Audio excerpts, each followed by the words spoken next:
Bom, gente, vamos continuar a conversar sobre a aposentadoria especial. Estamos agora chegando no artigo 268 da Instrução Normativa número 45. Muito bem, esse artigo, tá? Eu vou explicar para vocês antes de a gente fazer a leitura. Vejam vocês que existem atividades que no decorrer do tempo tiveram mudança no seu tratamento. Então, vamos dizer que eu tenho uma pessoa que ela trabalha, tá?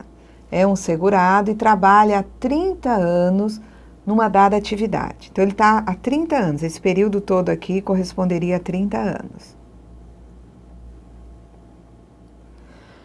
Desses 30 anos, na mesma atividade, houve um período, tá, anterior à Lei 9.032, em que se tinha, né, a consideração da atividade como passível de ser atividade sob condições especiais, e só pela atividade já era possível, tá, contar aquele tempo para aposentadoria especial.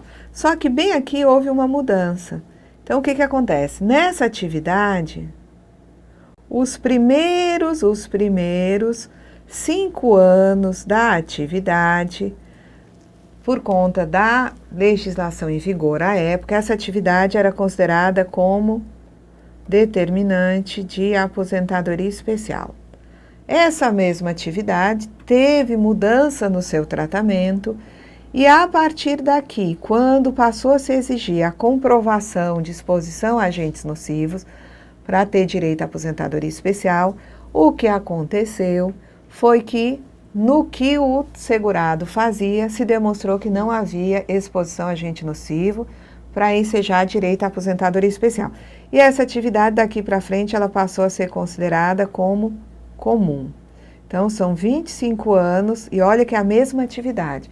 Num período, se entendia que aquela atividade ensejava o direito à aposentadoria especial. Houve mudança na legislação, a partir dali, aquela atividade, por não haver comprovação de exposição a agente nocivo, né, dentro dos patamares exigidos na legislação, não há mais direito à aposentadoria especial.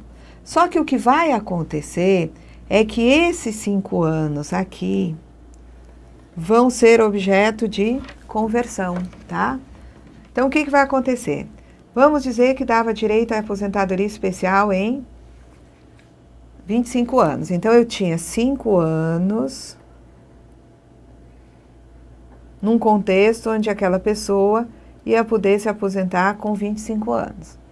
Eu não vou, daqui para frente, não vou converter nada. Mas esses 5 anos aqui, esses 5 anos bem aqui, como na época a atividade era considerada como especial, nós vamos converter. 5 para 25 representa 1/5. 5 num contexto de, vamos dizer que ele fosse se aposentar, né, em 35 anos, ele já tem 30, eu quero saber quanto falta aqui. Tá? Será que ele vai ter que trabalhar mais 5 anos, esse senhor, para completar 35 anos? Então, vamos ver aqui. 5 representa 1/5 de 25.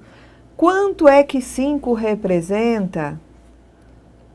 Quanto é que esses 5 anos vão, né, vai ser feita a conversão, quanto é que eles vão vir para cá, de modo a representar também 1/5 de 35 anos. Então, 5 naquele tempo, né, dava direito à aposentadoria especial em 25 anos. Passou, depois a não dar mais direito à aposentadoria especial. Então, 5 era 1/5 de 25, 5 vai ser convertido para valer 1/5 de 35 anos. 5 virá para cá valendo 7 anos. Então, vejam vocês, vou mudar a cor do pincel aqui.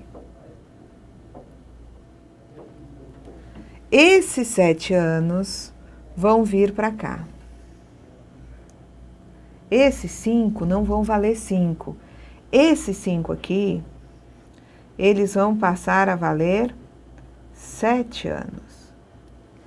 Então, 7 anos, mais, vou marcar aqui, esses 7 anos aqui, mais esses 25 anos aqui, vão dar 32 anos. Então, bem aqui, ele não tem, no total, ele não tem 30, mas como 5 viraram 7, 7 com 25, né? 32, ele só tem que trabalhar 3 anos. Ele não vai precisar trabalhar mais 5 anos. tá? Por quê? Porque os 5 anos da época da atividade especial foram convertidos e viraram 7. Então, o tempo de trabalho exercido sob condições especiais prejudiciais à saúde ou à integridade física do trabalhador, conforme a legislação vigente à época da prestação de serviço, será somado após a respectiva conversão ao tempo de trabalho exercido em atividade comum, qualquer que seja o período trabalhado, aplicando-se para efeito de concessão de qualquer benefício a tabela de conversão constante no anexo 28, que é essa tabela de conversão aqui, tá? Então, vejam, o que eu fiz? O período que aqui, 5 anos, era considerado como de exercício de atividade em condições especiais, adiante a lei muda, não é mais atividade especial. Então, esse período aqui, de 5 anos, eu vou convertê-lo. 5 valia 1/5 de 25, tem que vir para cá valendo também 1/5 de 35. Então, 5 vira 7, eu vou contar esses 5 anos como valendo 7 anos. E a pessoa vai juntar com seus 25 anos, dá 32, trabalha mais 3 e se aposenta. Para o segurado que houver exercido sucessivamente 2 ou mais atividades sujeitas às condições especiais prejudiciais à saúde ou à integridade física, sem completar em qualquer delas o prazo mínimo exigido para a aposentadoria especial, os respectivos períodos serão somados após a conversão do tempo relativo às atividades não preponderantes, cabendo dessa forma a concessão da aposentadoria especial com o tempo exigido para a atividade preponderante não convertida. Então, vai ser considerada atividade preponderante aquela que, após a conversão para o mesmo referencial, tenha o maior número de anos. Então, ele tem várias atividades. Ele tem 5 anos num contexto onde ele se aposentava com 15 anos. Ele tem, 5 anos num contexto onde ele se aposentaria com 20 anos. Ele tem 5 anos, vou botar aqui 10 anos, num contexto onde ele se aposentaria com 25 anos. Eu vou fazer diversas conversões para eu achar a atividade preponderante. A preponderante vai ser aquela que, quando eu converto para um dado referencial, ela vai ter o maior número de anos. Aí, aquela que der o maior número de anos vai ser a que vai determinar as outras conversões. Daí eu vou poder fazer o somatório, convertendo de especial para especial, ok? E eu vou somar, já que não houve o atingimento de condições para aposentar em nenhuma delas, eu vou ter que fazer as respectivas conversões para depois fazer a soma e verificar se houve o cumprimento do tempo necessário. Vamos lá. Serão considerados para fins de alternância entre períodos comum e especial o tempo de serviço militar, mandato eletivo, aprendizado profissional, tempo de atividade rural, contribuinte em dobro ou facultativo, período de certidão de tempo de contribuição, de serviço público e benefício por incapacidade previdenciário intercalado. Então, aqui é para alternância de comum e especial. Então, se eu tenho um indivíduo, ele trabalha sob atividades especiais, aí ele vai ter um tempo de serviço militar, volta para a atividade especial. Eu vou considerar que houve alternância da atividade especial, porque o tempo de serviço militar é considerado como tempo comum. Então, especial, tempo de serviço militar vai ser contado como comum especial, tá? Ele também coloca aqui tempo de atividade rural, é considerado comum, tá? Tempo de contribuição como facultativo, é considerado comum. Então, a pessoa trabalhou numa mina onde a aposentadoria especial era de 15 anos. Aí ele trabalhou 10 anos nessa mina, parou de trabalhar no período em que ele estava desempregado, ficou contribuindo como facultativo, depois voltou a trabalhar numa mina, de novo com direito à aposentadoria especial em 15 anos. Então, ele tem 10 anos em especial, num contexto onde dá direito à aposentadoria em 15 anos. Depois ele tem 2 anos de contribuição como facultativo. Depois ele trabalha, tá?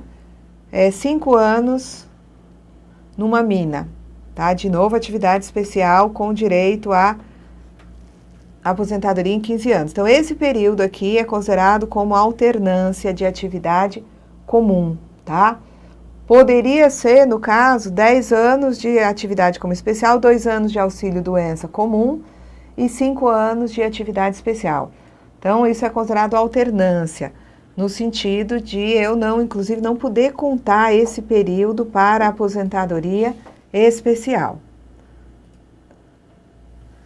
O PPP, Perfil Profissiográfico Previdenciário, ele é um documento histórico laboral do trabalhador, que reúne, entre outras informações, tá?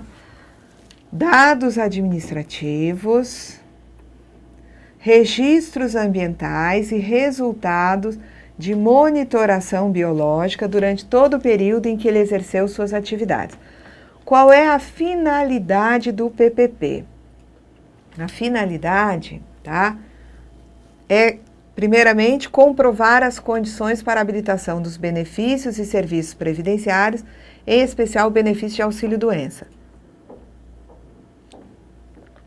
Então, vejam. A gente sempre fala do PPP no contexto do benefício de aposentadoria especial. Mas vejam que o PPP também tem a finalidade de instruir um requerimento para um auxílio-doença, para o benefício de auxílio-doença. Então, o PPP vai servir para comprovar a condição para habilitação de benefícios e serviços previdenciários, em especial o benefício de auxílio-doença.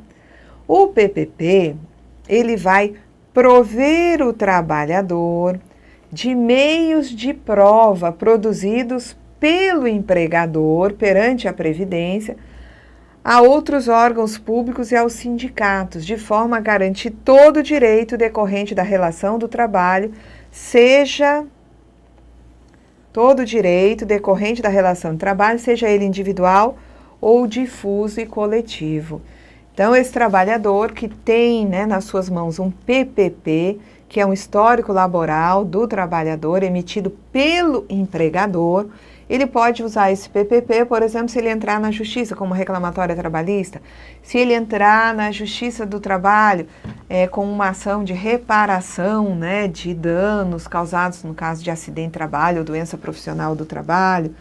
Então, né, serve para o INSS, serve para o trabalhador, né, provar junto ao INSS, para o INSS, para ele ter, né, um subsídio para o exame daquelas condições de saúde do trabalhador para conceder o benefício, serve para prover o trabalhador de meios de prova produzidos pelo empregador perante a Previdência Social, para ele apresentar junto a outros órgãos públicos, aos sindicatos, para garantir direito, todo o direito decorrente da relação de trabalho.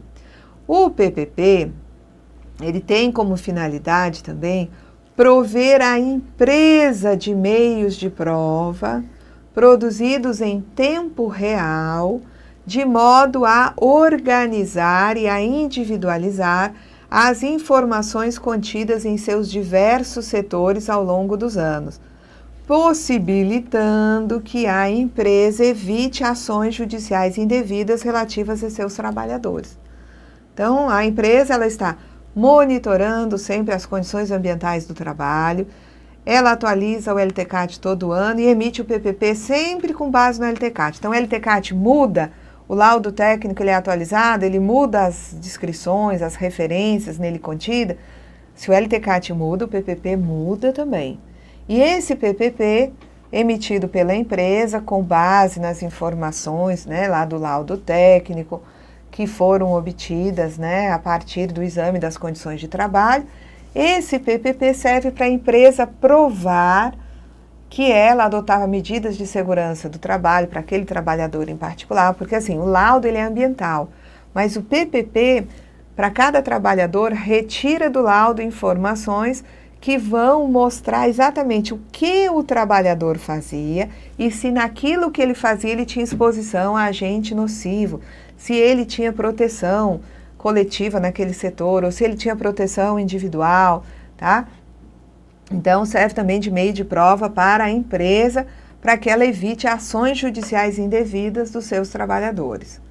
Também o PPP ele tem como finalidade possibilitar aos administradores, públicos e privados, acessos a bases de informações fidedignas, que vão servir como fonte primária de informação estatística para desenvolvimento de vigilância sanitária e epidemiológica, bem como definição de políticas em saúde coletiva. Então, esse PPP possibilita aos administradores públicos, por exemplo, a Previdência Social, colher informações que vão ser informações de caráter epidemiológico, que vão ser fonte primária para a adoção de medidas de vigilância sanitária e epidemiológica. Porque dali, ao receber os PPPs, aquelas informações vão resultar, tá? Na verdade, aqueles dados que ali estão contidos vão resultar em informações, tá? Que vão ser trabalhadas no âmbito dos sistemas informatizados, que vão ser trabalhadas pelos servidores do INSS, para dali tirar conclusões quanto à forma de gerenciamento de risco da empresa, do segmento de atividade, tá? Para verificar se aquele segmento, tendo em vista as informações trazidas através do PPP, ele está, utilizando de forma, efetiva meios de proteção do trabalhador, que tipo de agentes nocivos aparecem nas atividades envolvidas naquele segmento, se o segmento, inclusive o PPP, ele pode fazer, ele pode determinar, conclusões epidemiológicas que podem mais adiante, junto com as informações contidas nas CATs, determinar mudanças até de enquadramento no que diz respeito à ocorrência de acidentes de trabalho e de doenças ocupacionais. Tá? Isso é uma coisa que a gente vê quando estuda lá a tabela do SAT, do seguro de acidente de trabalho, a gente vai verificar a atividade e correspondente grau de risco. Então, um dado segmento, ele tem uma atividade considerada como grave, mas no decorrer do tempo, tendo em vista as CATs e também, informações colhidas nos PPPs, a partir de demonstrações ambientais, se começa a verificar que não ocorrem tantos acidentes, tantas doenças ocupacionais como acontecia no passado. Será que isso não poderá determinar um reenquadramento daquela atividade econômica na tabela do SAT, no sentido de considerar que a atividade, por ela desempenhada, não é considerada mais de risco grave, mas é de risco médio? Isso talvez possa acontecer. Então, vamos lá. O PPP, nós já vimos que ele é um documento histórico laboral do trabalhador e as informações contidas nesse perfil profissiográfico previdenciário, elas são de caráter privativo do trabalhador, constituindo crime, nos termos da Lei 9.029, de 13 de abril de 95, práticas discriminatórias decorrentes de sua exigibilidade por outrem, bem como sua divulgação, para terceiros, ressalvado quando exigida pelos órgãos públicos competentes. Então, por exemplo, é crime uma empresa, para admitir um funcionário, ela exigia a apresentação do PPP e, a partir das informações ali contidas quanto ao monitoramento biológico, ela entender que aquele indivíduo não vai poder ser contratado porque ele já teve alguns problemas de saúde relacionados ao trabalho e tal. Então, isso seria crime. Qualquer prática discriminatória, tá, decorrente da exigibilidade do PPP vai ser considerada crime nos termos da Lei 9.029. E também, tá, a divulgação dos dados contidos no PPP para terceiros, a não ser que esses terceiros sejam órgãos públicos competentes, vão ser consideradas, essa divulgação vai ser considerada crime. Então, a informação contida no PPP, ela é de caráter privativo do trabalhador. A prestação de informações falsas no PPP constitui crime de falsidade ideológica nos termos do artigo 297 do Código Penal, tá certo? Então, se eu fosse fazer uma prova, eu colocaria essas disposições aqui, tá? Elas são importantíssimas. Então, informações constantes no PPP, elas são de caráter privativo, tá? E a prestação de informações falsas no PPP é considerada como crime de falsidade ideológica. Inserir em documento, né, que vai fazer prova perante o INSS informação divergente da realidade.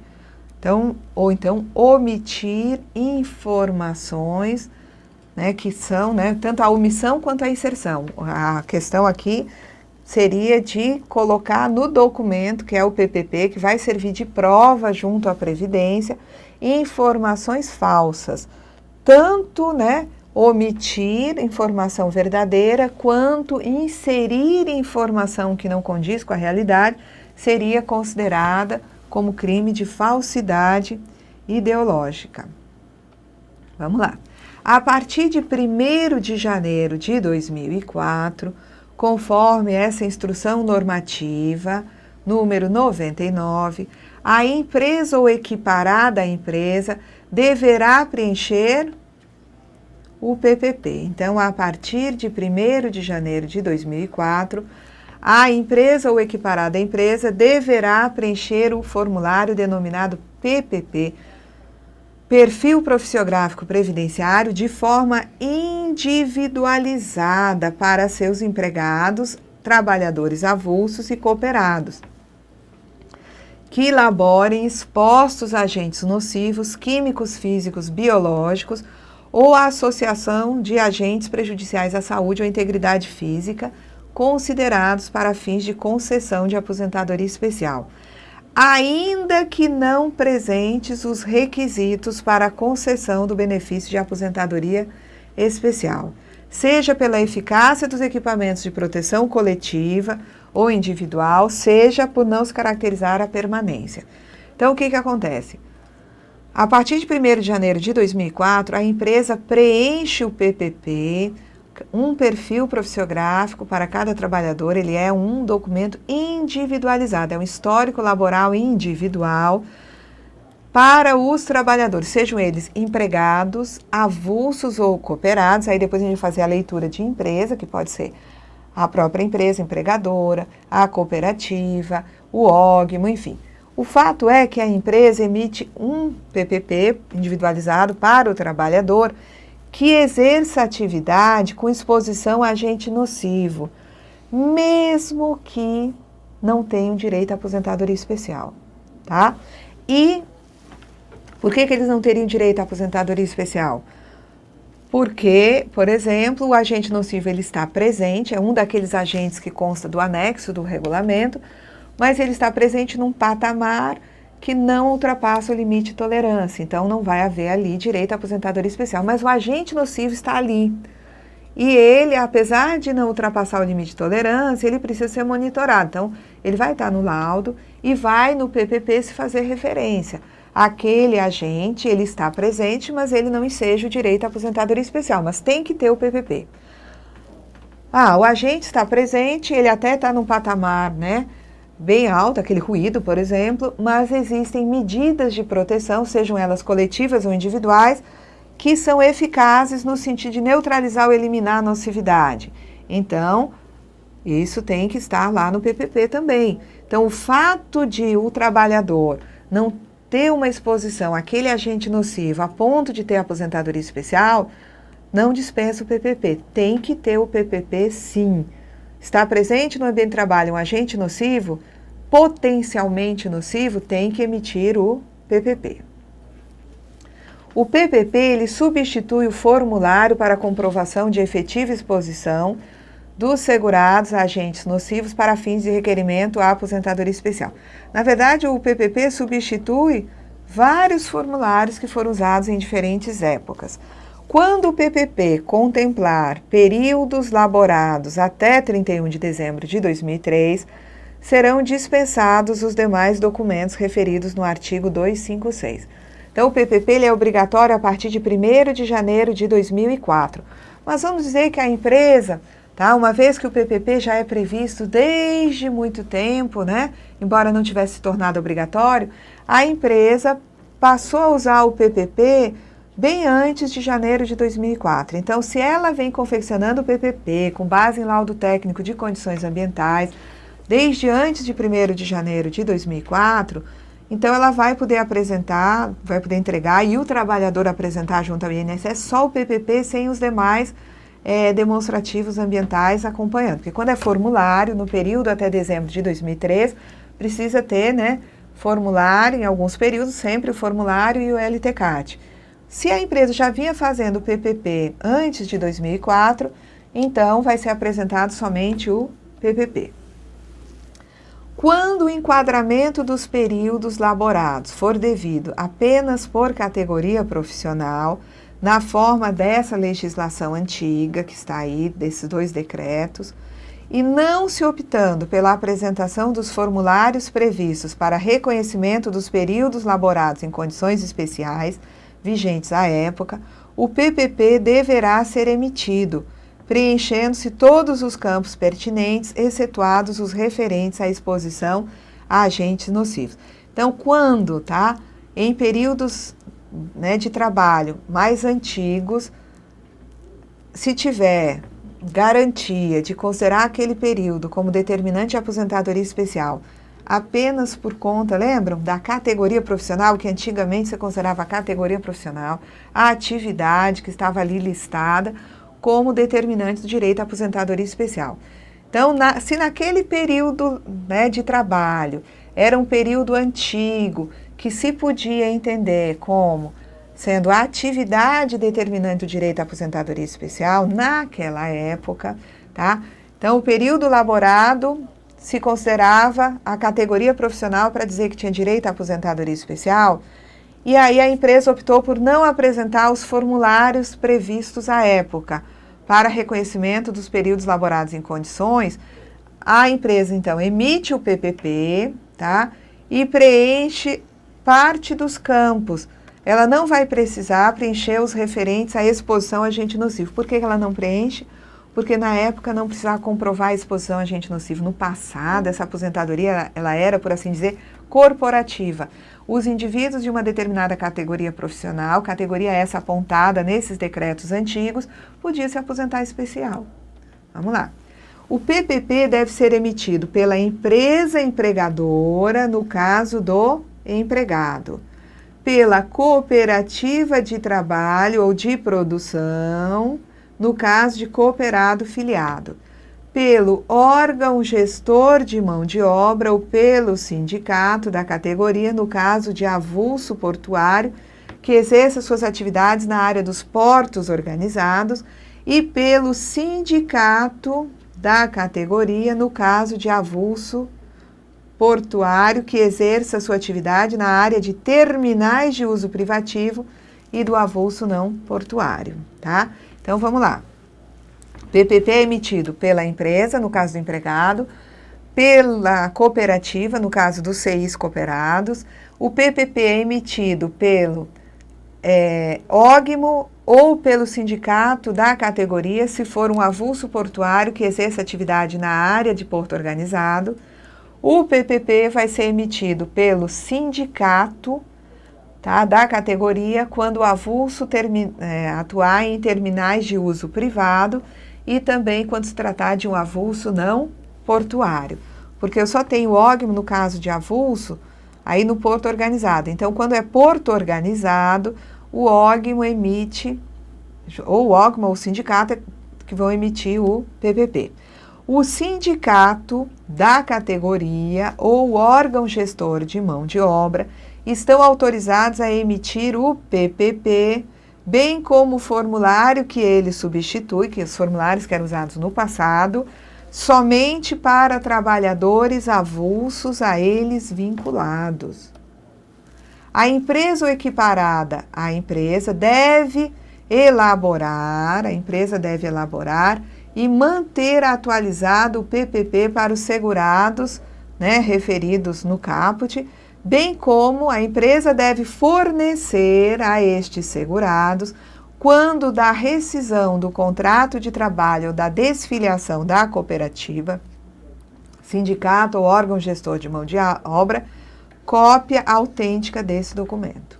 Então, fornecer, tanto emite o PPP, mantém o PPP atualizado, quanto tem que fornecer cópia autêntica do PPP aos filiados, aos empregados.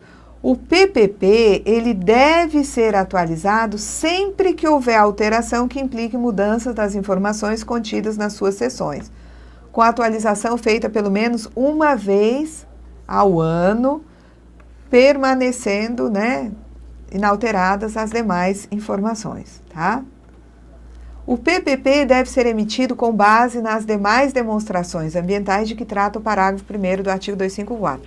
Então, o PPP é emitido com base no laudo técnico de condições ambientais, do relatório do PPRA, do relatório do PGR, do PCMAT.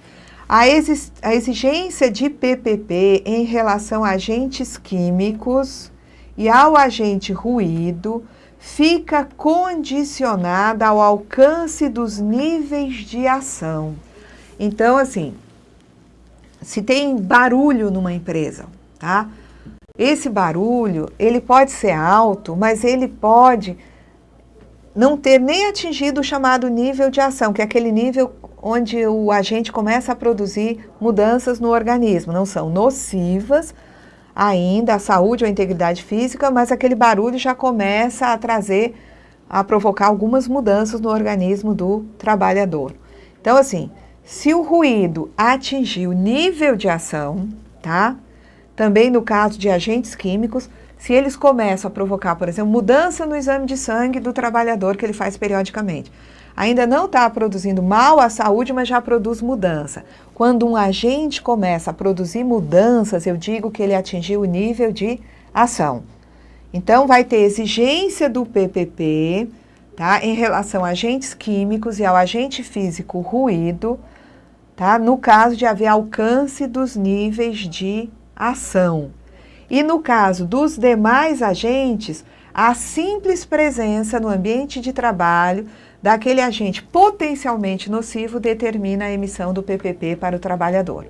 Então, tem barulho, mas não atingiu o nível de ação, não obriga a incluir aquela informação no PPP. Agora, se é um barulho que ainda não faz mal, mas ele já é um barulho que provoca alguma alteração no organismo, ou seja, atingiu o nível de ação, tem que emitir o PPP. No caso dos demais agentes, que não são o ruído, nem os agentes que estão lá, conforme o subitem 936 da NR09, para os demais agentes, a simples presença no ambiente de trabalho exige a confecção do PPP. Após a implantação do PPP em meio magnético pela Previdência Social, este documento será exigido para todos os segurados, para todos, independentemente do ramo de atividade da empresa e da exposição a agentes nocivos, e deverá abranger também informações relativas aos fatores de risco ergonômicos e mecânicos. O PPP será impresso nas seguintes situações: quando houver rescisão do contrato de trabalho, desfiliação da cooperativa, sindicato ou órgão gestor de mão de obra, em 2 vias, com fornecimento de uma das vias para o trabalhador mediante recibo. Sempre que solicitado pelo trabalhador, para fins de reconhecimento de períodos laborados em condições especiais. Para fins de análise de benefícios por incapacidade, a partir de 1º de janeiro de 2004, quando o INSS solicitar. Para simples conferência do trabalhador, pelo menos uma vez ao ano, quando da avaliação global anual do PPRA, até que seja implantado o PPP em meio magnético. quando solicitado pelas autoridades competentes. O PPP deve ser assinado por representante legal da empresa, com poderes específicos outorgados por procuração, contendo a indicação dos responsáveis técnicos legalmente habilitados por período, pelos registros ambientais e resultados de monitoração biológica. Então, tem que estar expresso quem é o responsável pelos registros ambientais e monitoração biológica, observando que essa monitoração biológica não necessita obrigatoriamente ser juntada ao processo, podendo ser suprida por apresentação de declaração da empresa, informando que o responsável pela assinatura do PPP está autorizado a assinar o respectivo documento. Então, o PPP é assinado por um representante legal da empresa, com poderes específicos outorgados por procuração, e deve indicar quem são os responsáveis técnicos por período pelos registros ambientais e resultados de monitoração biológica. A comprovação da entrega do PPP na rescisão do contrato de trabalho ou da desfiliação da cooperativa, sindicato ou do ógmo poderá ser feita no próprio instrumento de rescisão ou de desfiliação, bem como em recibo à parte. O PPP e a comprovação da entrega ao trabalhador na rescisão do contrato de trabalho ou da desfiliação à cooperativa, sindicato ou ógmo deverão ser mantidos na empresa por 20 anos. Tá? A obrigação de guarda, né, do PPP e da comprovação da entrega ao trabalhador deve ser guardada na empresa por 20 anos.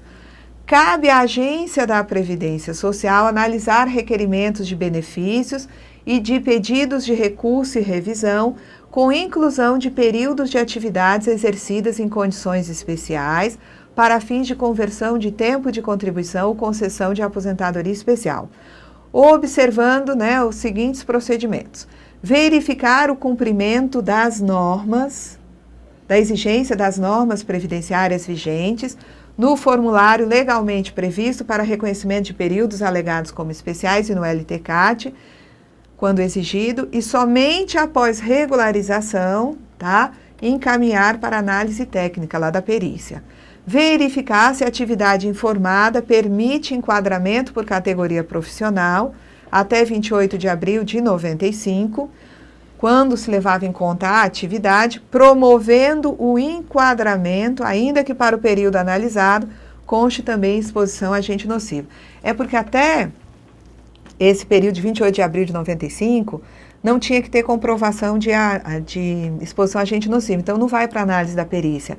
Então, se a atividade do indivíduo está na lista desses decretos antigos, administrativamente já é possível enquadrar como atividade especial. Agora, a partir do momento em que tem a comprovação da exposição a agente nocivo como exigência, aí esse período vai ter que ir para análise técnica. Bom, a agência também vai preencher o formulário aí específico, despacho e análise administrativa da atividade especial, com obrigatoriedade da indicação das informações do CNIS sobre a exposição do segurado a agente nocivo por período especial. Então, tem uma análise administrativa e uma análise técnica. Nessa análise administrativa, se colhem informações do CNIS para já preencher no formulário, dizendo, olha, a empresa informou mesmo que aquele trabalhador está exposto a agente nocivo. E aí vai encaminhar o formulário legalmente previsto para reconhecimento dos períodos alegados como especiais e o LTCAT, quando exigido, para o serviço ou seção de saúde do trabalhador da gerência executiva, para análise técnica, somente para requerimento, revisão, recurso relativo a enquadramento por exposição a agente nocivo. Então, só vai para análise técnica lá dos médicos peritos, quando, né, o direito à aposentadoria especial for condicionado à comprovação de atividade com exposição a agente nocivo à saúde ou integridade física. Então, no período em que não precisa comprovar a atividade com exposição a agente nocivo, aí só a atividade por si só, ela já era determinante do direito à aposentadoria especial, a análise administrativa já considera aquele período. Considera todas as informações que estão no CNIS, considera tempos de atividade especial que possam ser convertidos em atividade comum. e o período de exposição a agente nocivo vai lá para esse serviço ou seção de saúde do trabalhador, tá? Já vimos isso aqui e terminamos aqui os nossos comentários bem longos sobre a aposentadoria especial. Até a próxima aula.